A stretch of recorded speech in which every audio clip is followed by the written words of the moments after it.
Olá, meus caros irmãos, estamos aqui para mais uma proclamação do Evangelho pela graça de Deus que nos foi concedida. Hoje a gente vai falar a respeito dos sofrimentos deste mundo, né? O apóstolo Paulo, ele nos trouxe ali muitas reflexões a respeito disso, inspirados pelo Espírito Santo, né?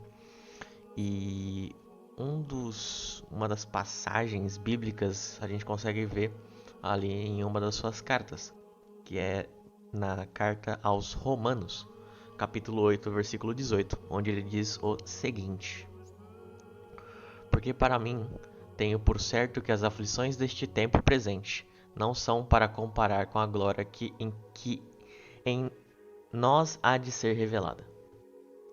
Bom, o que o apóstolo queria dizer, né, e quer dizer com essa passagem, né, na sua carta ali na época aos Romanos? Bom, ele estava querendo dizer o seguinte, que tudo o que acontece nesse mundo, nessa vida passageira, é tudo momentâneo, né? Então, Paulo, ele foi afligido ali nas prisões, né? E foi perseguido pelos romanos, pelos judeus, enfim. E ele nos mostra que, na verdade, as coisas que acontecem nesta vida, elas são completamente passageiras e não são comparáveis, aliás, à alegria que será quando estivermos diante de Deus, vivendo com Ele pela eternidade, né? Inclusive, quando ele escreve lá na carta aos Filipenses, que tem muita ligação com o que ele está querendo dizer aqui, ele escreve ali, né? Viver é Cristo, morrer é lucro, porque, de fato, uh, os sofrimentos passageiros dessa vida não se comparam à alegria vindoura, né? Inclusive, mais pra frente, na carta aos Romanos ainda, e no mesmo capítulo, né? Quando ele, aqui Romanos 8, versículo 28, né? Ele diz o seguinte: E sabemos que todas as coisas contribuem juntamente para o bem daqueles que amam a Deus, daqueles que são chamados segundo o seu propósito. Então, os sofrimentos deste mundo, meus irmãos, as tribulações causam, né, e produzem perseverança. E na época, inclusive, de Paulo, né, a igreja passava por uma perseguição muito forte pelo Império Romano, né? Então, o que ele está querendo dizer aqui são mensagens inspiradoras que fortalecem a nossa fé, né, por meio de Cristo Jesus, nosso Senhor. O que ele está querendo dizer aqui, né, é que esperemos pacientemente, ainda que nós passemos por tribulações, ainda que passemos por dificuldades, ou por tormentos psicológicos, ou por perseguições, ou por aflições na carne, por dores físicas ou emocionais, nada disso importa, porque nós temos os olhos fixos na eternidade, em Jesus Cristo, que veio para nos salvar, por meio da fé e por meio da perseverança na fé.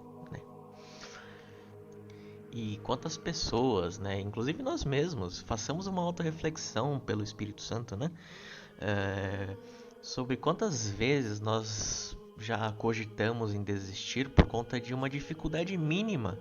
Lembre-se, os primeiros eram perseguidos pelo Império na época, terrenamente falando, mais poderoso da época.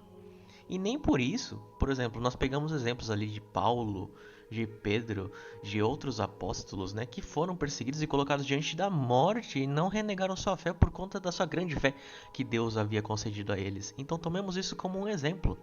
Não deixemos para trás aquilo que nos foi confiado, né? Não desanimemos por conta de uma dificuldade momentânea, de uma dificuldade mínima, passageira, mas porque os meus amigos estão me xingando. Então, dê um tempo aí deles, né? Medite nas Sagradas Escrituras, ore por essas pessoas. Ore para que Deus te dê o discernimento correto a respeito do que é certo e do que é errado através do Espírito Santo. Então não desista por conta de problemas mínimos e lembre-se, dificuldades maiores virão.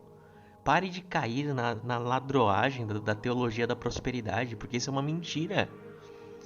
Você será atribulado sim, haverão dificuldades, mas essas dificuldades não são comparáveis a felicidade da esperança que nós temos.